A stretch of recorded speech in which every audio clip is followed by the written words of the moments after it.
Mari kita mulai renungan hari ini. Terima kasih Yesus, terima kasih Tuhan, hari yang baru, berkat yang baru. Dan kami akan melakukan renungan harian, belajarlah Yesus. Biar Roh Kudus hadirat-Mu bicara kepada kami. Terima kasih Yesus, terima kasih Tuhan untuk semua berkat rahmat anugerah yang telah Kau anugerahkan. Terima kasih Yesus, amin. Kita akan nyanyikan lagu yang pertama. Sampai. Semua harta di dalam dunia, semua tahta yang dapat tergapai, takkan bisa menggantikan kasih Bapa. Semua karya yang telah terlukiskan, semua nada yang telah terdengar, takkan bisa menyaingi cintamu. Sampai habis bumi berlalu, sampai siang malam menyatu, kan ku puja dan ku sembah Engkau, ya Bapakku. Sampai namamu ditinggikan di setiap hati dan bangsa. Kasih sayangmu dan setiamu kan menyertaiku.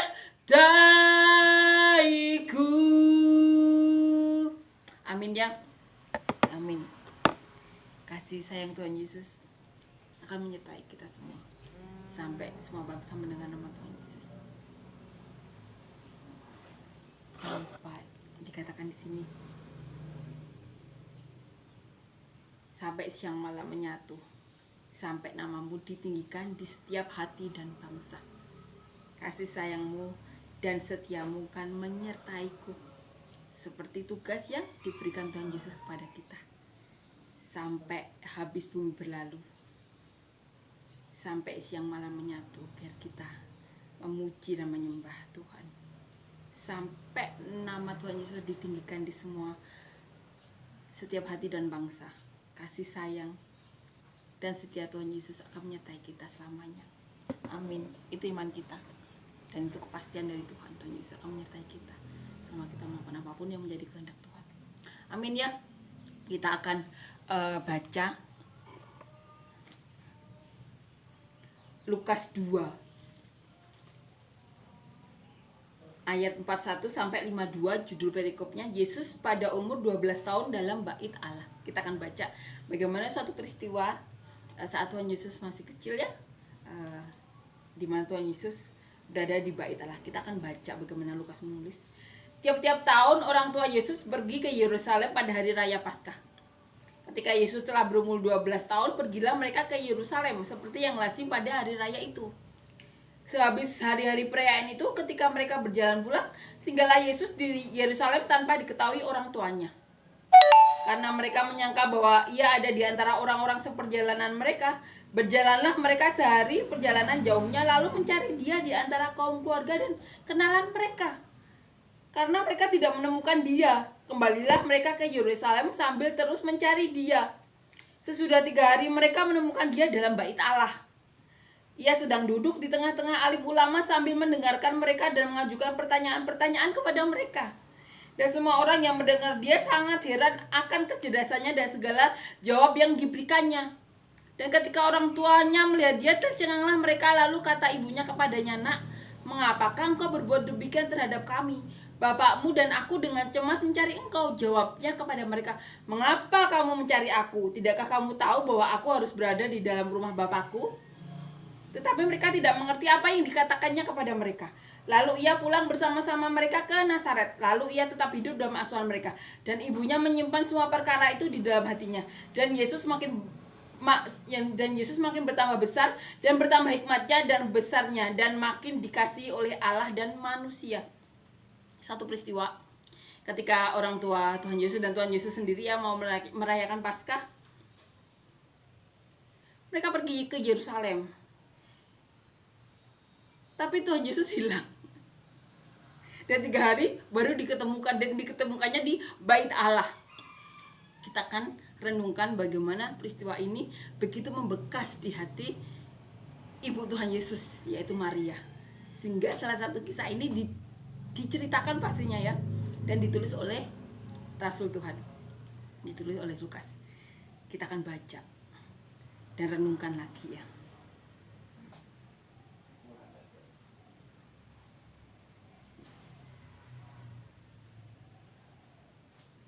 Jadi ketika mereka sudah sampai Yerusalem, habis perayaan, mereka pulang. Tetapi mereka tidak tahu kalau Yesus itu masih tinggal di Yerusalem tanpa diketahui orang tuanya, ditulis seperti itu. Orang tua Tuhan Yesus menyangka bahwa Tuhan Yesus ada di antara orang-orang seperjalanan mereka, dan dicari dan diketemukan di Bait Allah. Tuhan Yesus sedang duduk di tengah-tengah alim ulama sambil mendengarkan mereka dan mengajukan pertanyaan-pertanyaan kepada mereka. Jadi Tuhan Yesus tuh mendengarkan alim ulama itu berkata-kata dan kemudian mengajukan pertanyaan-pertanyaan kepada mereka. Dan di sini dikatakan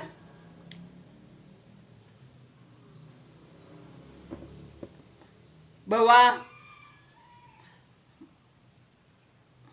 pertanyaan Tuhan Yesus itu sungguh cerdas. Dan semua heran mendengar Tuhan Yesus, dan sangat heran akan kecerdasannya dan segala jawab yang diberikannya. Jadi Roh Kudus tinggal tetap di Tuhan Yesus. Dan ini yang menyimpan peristiwa ini adalah Bunda Maria ya. Maria menyimpan peristiwa ini di hati.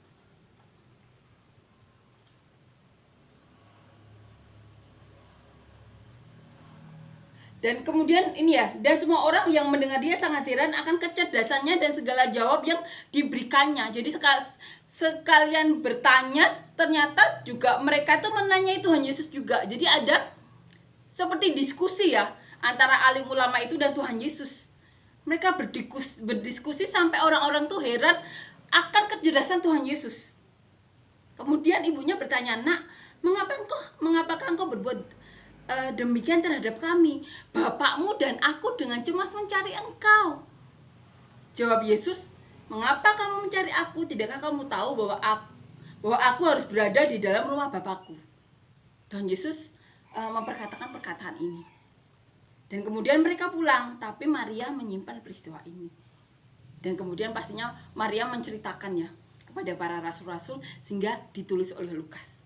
Peristiwa di mana umur 12 tahun kecerdasan Tuhan Yesus benar-benar diperlihatkan saat berdiskusi dengan alim ulama di Bait Allah. Peristiwa luar biasa yang disimpan Maria di dalam hatinya. Karena Maria sudah dari sejak kandungan ya sudah tahu kalau itu memang Roh Kudus. Jadi Maria menyimpan peristiwa itu. Ini salah satu peristiwa yang diperlihatkan Tuhan Yesus tanpa sepengetahuan orang tuanya berada di Bait Allah, di mana Tuhan Yesus tahu memang Tuhan Yesus itu tidak harus ada di Bait Allah. Tuhan Yesus itu tidak di jalan seperti yang kita baca kemarin. Tuhan Yesus itu tempatnya di Bait Allah. Amin ya. Peristiwa ini menguatkan kita dan menguatkan Maria tentunya, di mana Maria mengandung oleh Roh Kudus. Dan salah satu peristiwa ini disimpan Maria. Dan pastinya banyak lagi peristiwa-peristiwa lain. Yang kita tahu banyak peristiwa yang tidak dicatat di Alkitab. Karena yang perlu kita tahu sudah dicatat di Alkitab. Kita pasti banyak peristiwa lagi yang memang terjadi antara Maria dan Tuhan Yesus. Banyak hal-hal yang disimpan Maria di hatinya, salah satunya ini menguatkan kita ya. Ini loh Tuhan Yesus kita. Umur 12 terlihat kecerdasannya ya, dengan berdiskusi dengan para alim ulama. Ini Tuhan Yesus kita. Tuhan Yesus kita yang tahu keberadaannya. Keberadaannya itu harus di bait Allah.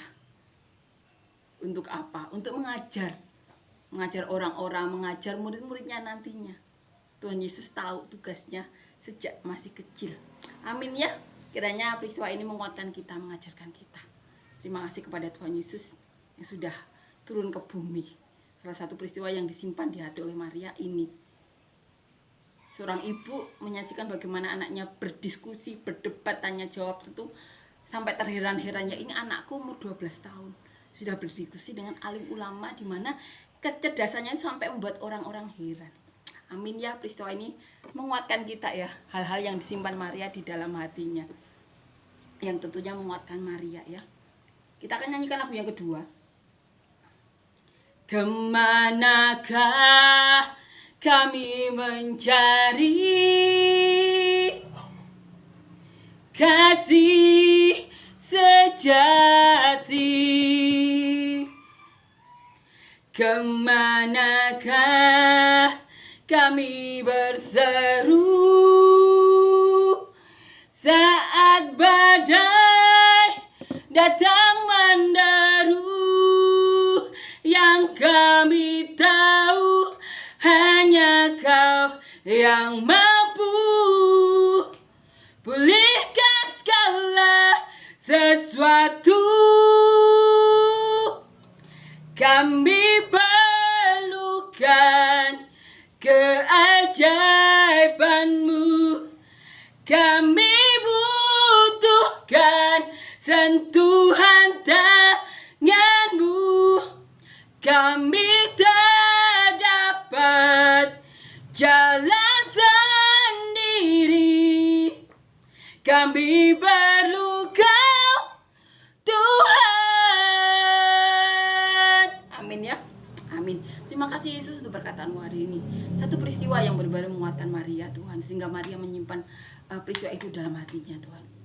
Salah satu peristiwa yang kami percaya merupakan bagian dari peristiwa-peristiwa lainnya, di mana Maria sadar bahwa Maria mengandung bayi Roh Kudus.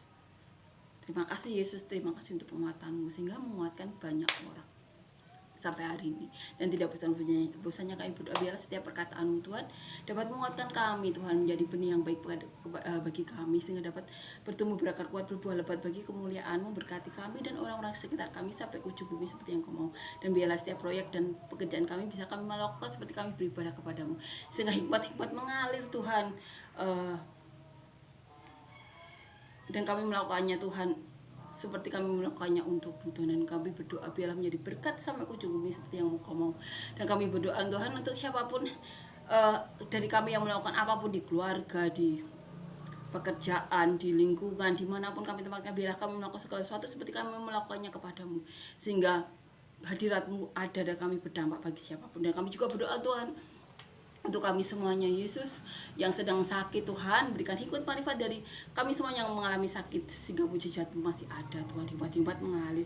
Dan setiap orang yang rindu memiliki anak Tuhan, beri kami anak cucu yang berbeda padamu, anak cucu yang takut akan Engkau, anak cucu yang benar-benar rindu, anak cucu yang benar-benar rindu untuk menjadi saluran berkat-Mu. Dan kami juga berdoa untuk siapapun yang rindu memiliki pasangan hidup, beri kami pasangan hidup yang benar-benar daripada-Mu, pasangan hidup yang takut akan Engkau, pasangan hidup yang benar-benar daripada-Mu, yang mencintai Kau, sehingga pasangan hidup ini dapat mencintai kami seperti Dia mencintai Kau. Di mana di keluarga kami, di pelayan kami, atau dimanapun Tuhan, kami bisa menjadi saluran berkat-Mu. Dan kami berdoa untuk siapapun yang saat ini sedang mengalami masalah, berbeban berat Tuhan, himpita, berikan kelegaan, berikan hikmat, berikan jalan keluar, berikan terobosan yang daripada-Mu. Terima kasih Yesus, Kau berada benar-benar nyata di hidup kami. Biarlah pasukan malaikat-Mu selalu melindungi kami. Dalam nama Tuhan Yesus, amin.